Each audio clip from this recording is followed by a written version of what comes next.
Hi, everyone. Hi. Hi. Hello. Hello. Yeah, sweet. Well, How are y'all thank doing? you guys. We're doing great. My bad. Virtual talking is definitely hard, so we're just gonna start off by like introducing ourselves, our pronouns, and just give a little introduction about who we are, so that the world, the virtual cafe, will know exactly who we are. Could we start with, is this Jordan right over here? Yeah.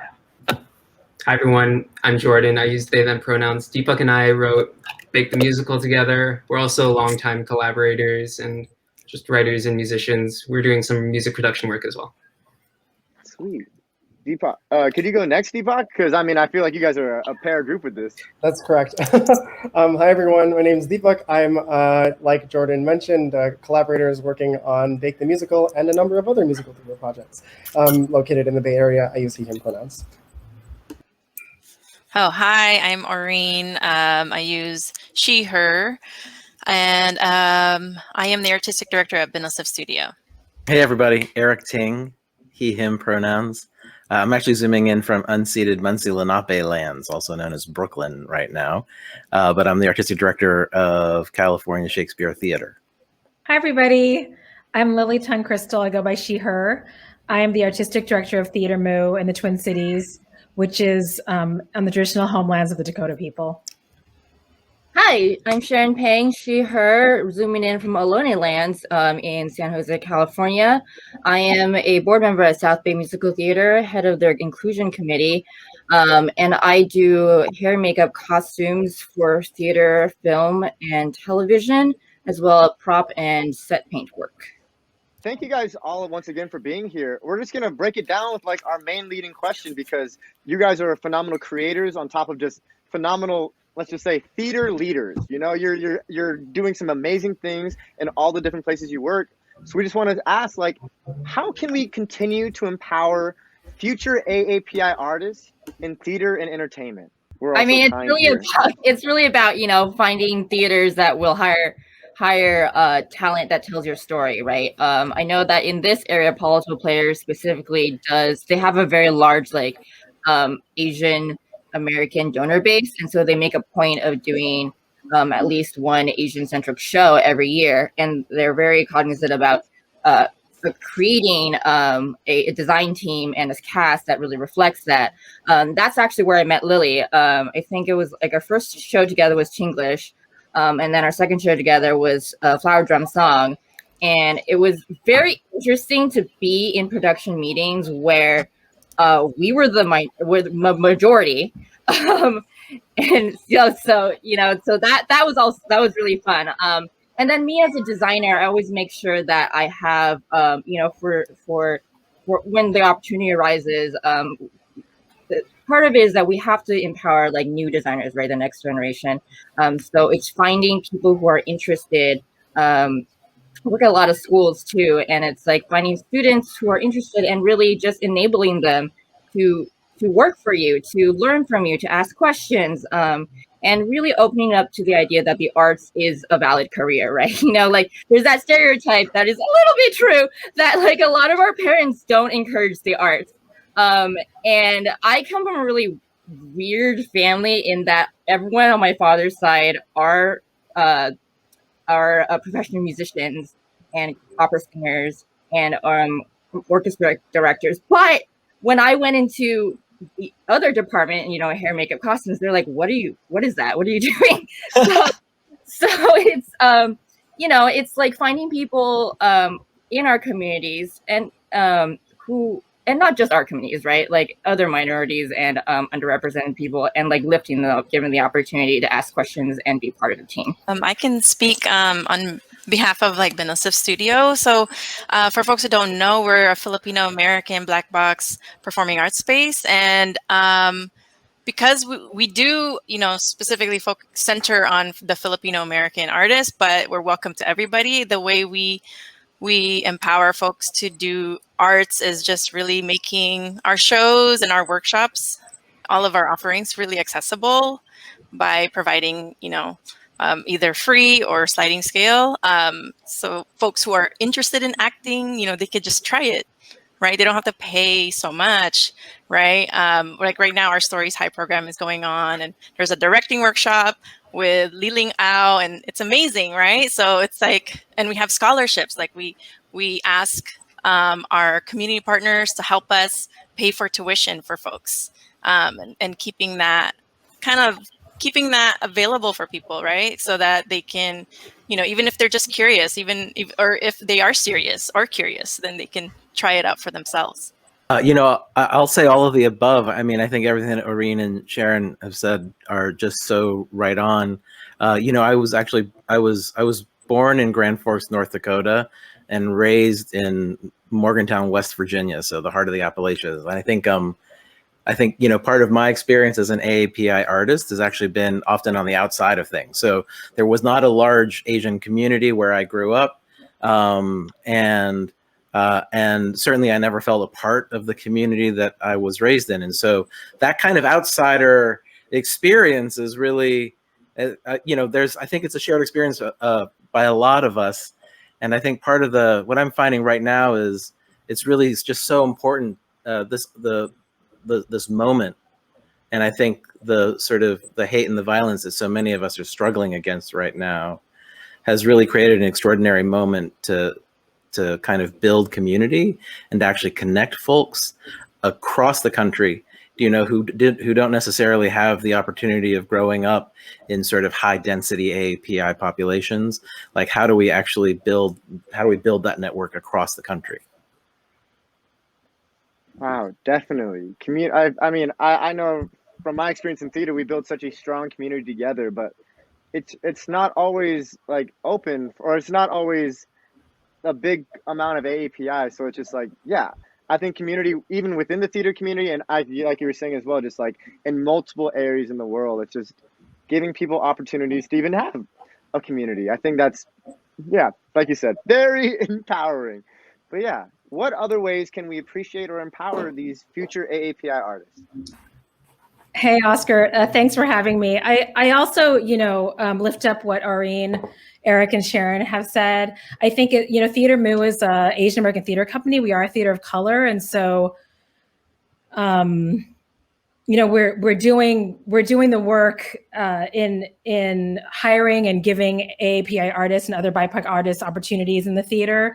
And I also think for the larger theater community, like the predominantly white institutions, it's also, giving those artists opportunity, making room for those narratives, the marginalized narratives that haven't been on their stages, and hopefully written by Asian American playwrights and BIPOC playwrights.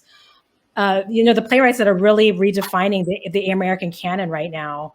And I think more of that work needs to happen at the larger stages across the United States. And in terms of support for the AAPI work and the theaters of color, there's a huge disparity in America right now in funding. And I think like more than 95% of arts funding goes to predominantly white institutions. And the theaters of color and art institutions of color are left with like 3 to 5% or something. I don't know the exact numbers, but it's close to that. And so we're doing a lot in the Twin Cities on trying to make funding more equitable so that the art institutions of color have more access to funding, because they're doing the work of increasing equity in the arts, when a lot of the predominantly white institutions are getting funding for their like one project that increases equity. So I think just to have that consciousness in mind in really being intentional about practicing anti-racist practices within the theater industry. Deepak or Jordan, do you guys want to add a little bit to just like how to increase empowerment for future AAPI artists or composers and writers? I was going to say, first of all, to be on this panel is hilarious. I feel like I've been photoshopped into a panel. It's really funny. But I would say, probably the same for you, Deepak.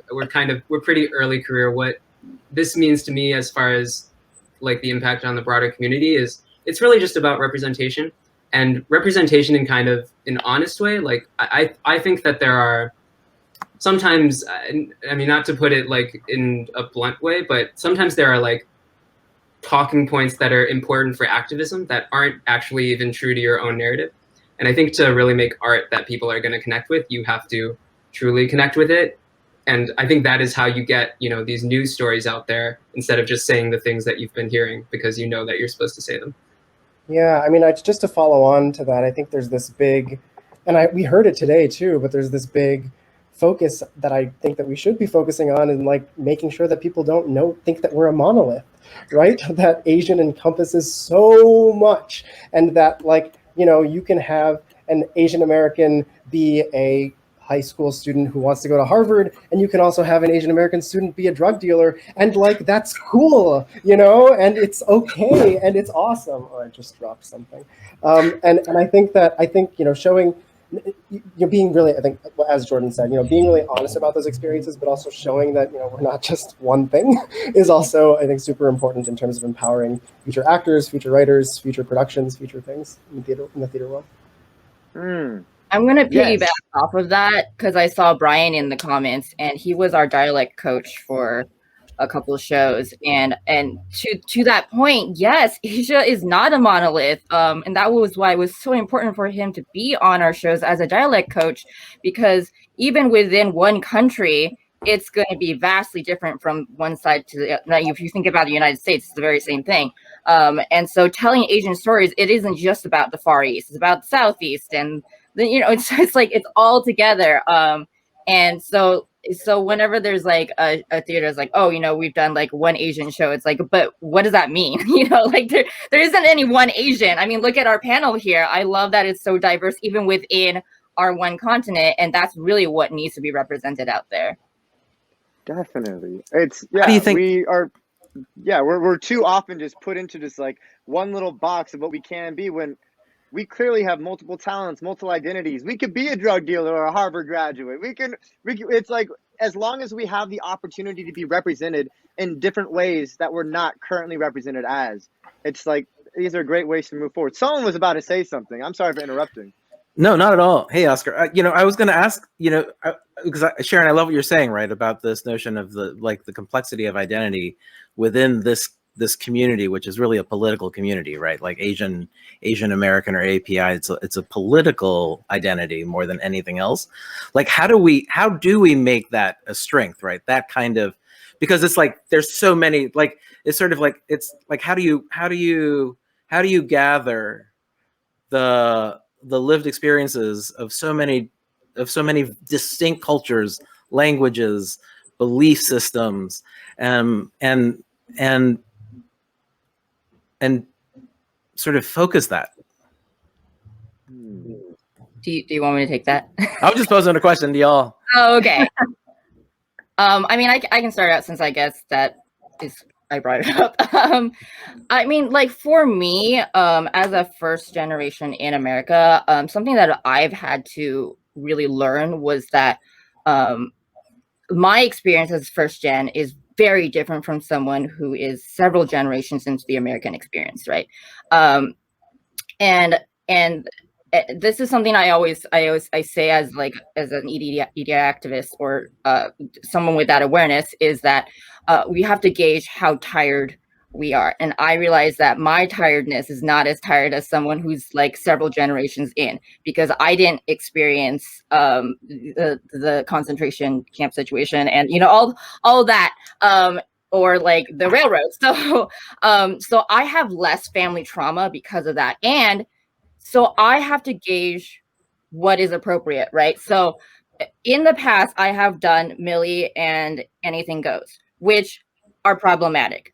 And we've done the show in a way where all my first gen friends and family were like, oh yeah, that works. But I have come to learn that it is so harmful for people who have experienced the generational trauma that I had no concept of until I really delved into it and talked to the community about it. So even within generations of the same community, sort of, right? Like me talking to other Far East Asians, there's work to be done in there. And then I know that I need to gauge how I perceive harm, even on that level. So that's something that I've come to learn and also develop, and saying, okay, There's things we just don't need to do. So that sort of answers your question. But in terms of like cross-cultural, I think that really is about source material. Anyone take the ball here? We at Theater Mu, I get asked that question a lot, and how we represent the immense diaspora of the Asian American experience, because we are an Asian American theater company, and we are not a monolith. And I would say, I was a theater artist in the Bay Area for about 17 years, and then now in the Twin Cities, and those two communities are vastly different. I mean, the Bay Area Asian American community is very Chinese, or predominantly Chinese. And in the Twin Cities, the Chinese population is very small. So the predominant Asian American group there are the Hmong and Southeast Asians. And so I've learned a lot about representing a community that's very different than the communities in California, which is where I'm from. And I would say that, it's hard to cover all the diaspora because we're not a monolith, but I feel like a lot of times when predominantly white institutions or Hollywood or whatnot does Asian American work, it's the stories are written in generalization, so the characters are very stereotyped. And for me, and they hope that through that, the story is universal and more of their mainstream audiences will come see the work. And for me, I believe the key to universality is through specificity. So, people will come see the work if it's good storytelling, and whatever the story is, whether it's Hmong or Chinese or Japanese or Korean or Lao. And so I believe that if the storytelling is good and we're writing clear, well-defined, deep characters, that through that specificity is how we arrive at the universality and the empathy of human experience. So that's how I kind of look at that question about how to represent the Asian American diaspora, which is a question I ask myself regularly, being the leader of an Asian American organization. And I realize I have like sunlight cutting me off here in horizontal lines. I'm gonna fix my blinds. Yeah, I totally agree and echo what Lily just said about specificity. I think that in, predominantly white institutions, there's a lot of like needing to explain what this cultural context is, right? Like to an audience that might not be predominantly Asian. And so there's a lot of like, this is what we mean in our culture, but which I think we take for granted at Binal Stuff, because right when you walk in a theater space, it's already like you're in a Filipino American theater space. So we just, drop Tagalog here and there and without really translating it, and it's for us, it's like it's that we can just be ourselves without having to explain it, right? We don't have to use this translation. And if you are not Filipino and you enter our space, it's like you're welcome to enter in this journey. And there is value in watching something, listening to something that might not be from your own culture or your own language, and you might not connect with it in that way, but you connect with the emotion or just the way, theater just has that magic, right? Yeah. So I would just like to say, as someone who has spent most of his career as a Chinese American artist navigating legacy white spaces, like what you just said there, AUREEN, is so important, right? Which is that, like, if I'm speaking to folks who are trying to figure out how to find their power in these spaces, I mean, yes, divest and redistribute resources 100%. But if you find yourself in one of these legacy white spaces, just be your full self. Like, don't give in to the impulse that's going to surround you to make you tokenize, to make you represent like multiple cultures, because there's no such thing. There's no Asian American identity any more than there is like a white identity, right? There's like, these are not cultures. These are sort of acts of erasure, or they're acts of power making. So how do we like which I think is such a great thing, which is how do we what are the tools with which we build within ourselves that allow us to arrive in spaces as our full selves? Right. And when you think about it, like, there are, more, white plays that might not be accessible to Asians, right? But they don't bother to translate that, right? But and so I think just theater in general, the history of theater is embedded with white supremacy.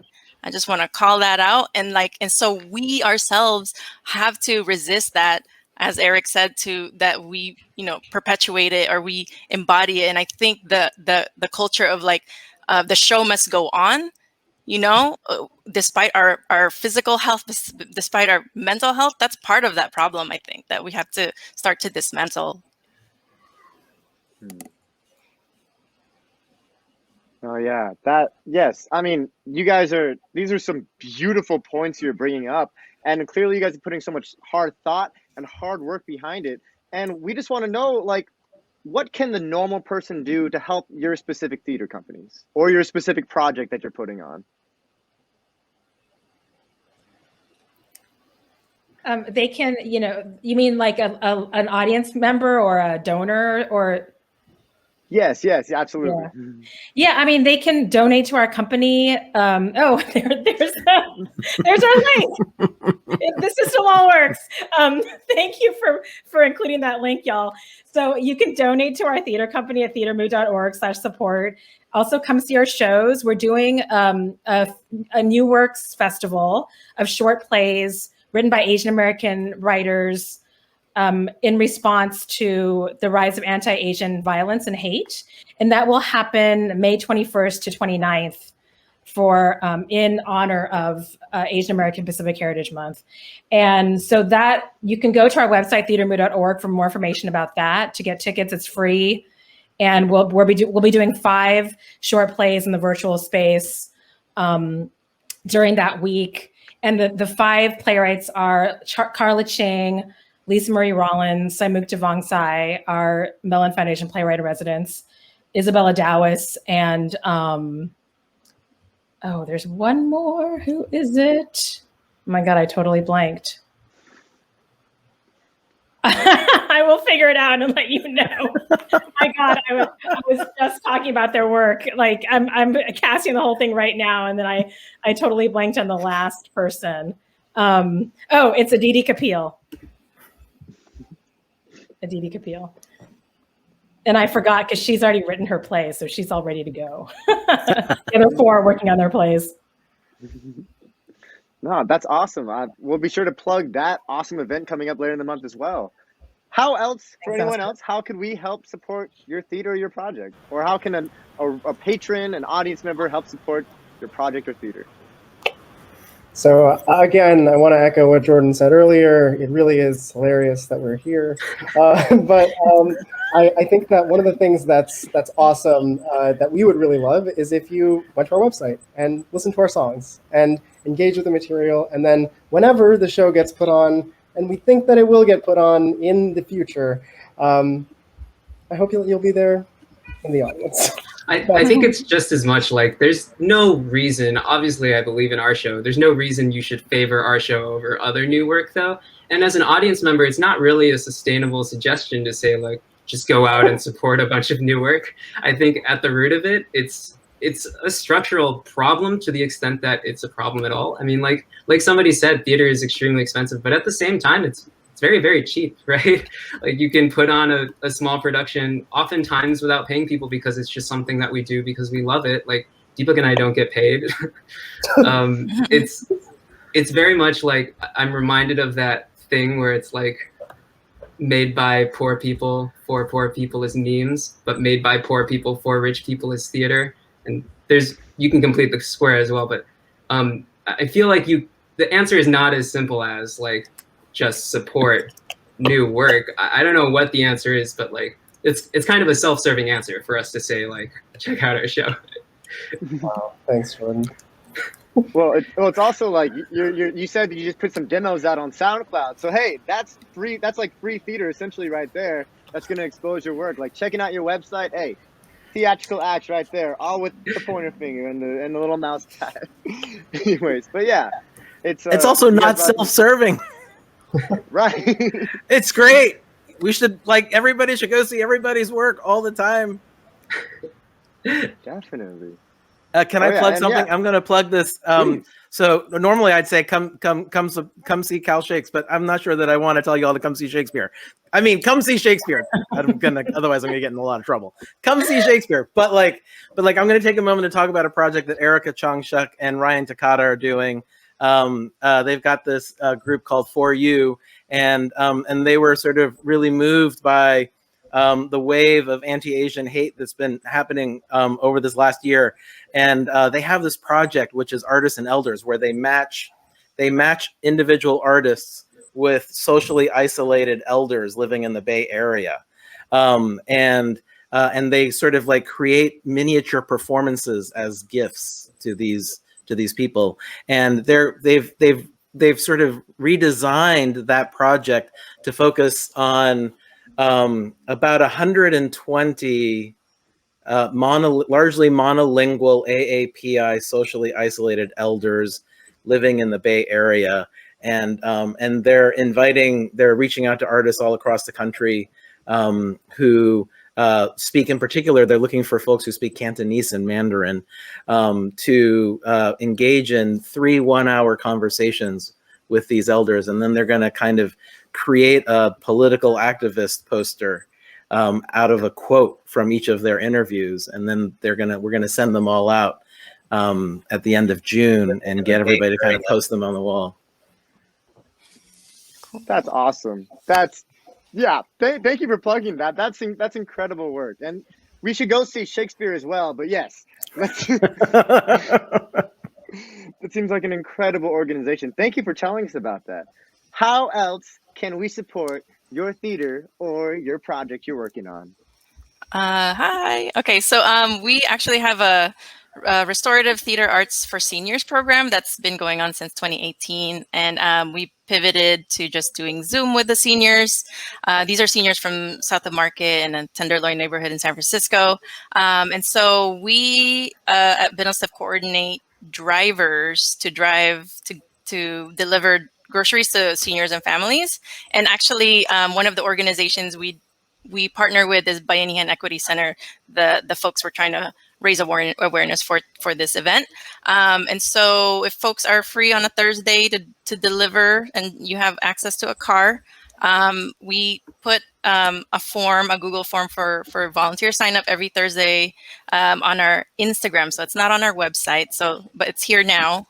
And another way to support is just checking us out on our social media. And we have Stories High still going on right now. So if you're interested in directing, that workshop is happening, and you can join Jepoy. He's in it. Okay. I'm going to segue in on the social media thing. So I'm a board member at South Bay Musical Theater, and we've been doing a lot of work in our e-studio online. So we've been doing e-programming, free programming throughout the entire pandemic. And one thing that we've discovered was a difficulty is that the algorithm does not favor BIPOC people. So we tried this with the show Rachel, which is an all-black cast. And then we recently did it with tried paid programming or paid advertising on Facebook with the latest show Anonymous, directed by Vin Nguyen, and featuring AAPI, amongst others. And we find that we are constantly the numbers did not significantly increase despite us paying Facebook to market for us. So to Big Musical's point, share, help, we have to drive the algorithm, right? If the algorithm won't work for us, then we need to be retweeting, recording, Instagram story sharing, Facebook sharing, liking, that is $0 that you have to spend to elevate someone in your community, whether that's AAPI or anyone else. That like and share. Sweet. Yeah. Well, thank you guys so much for being here and sharing your wisdom, your experience, and just also just future steps on how theater can propel the world forward. And thank you everyone for being here. Thank you.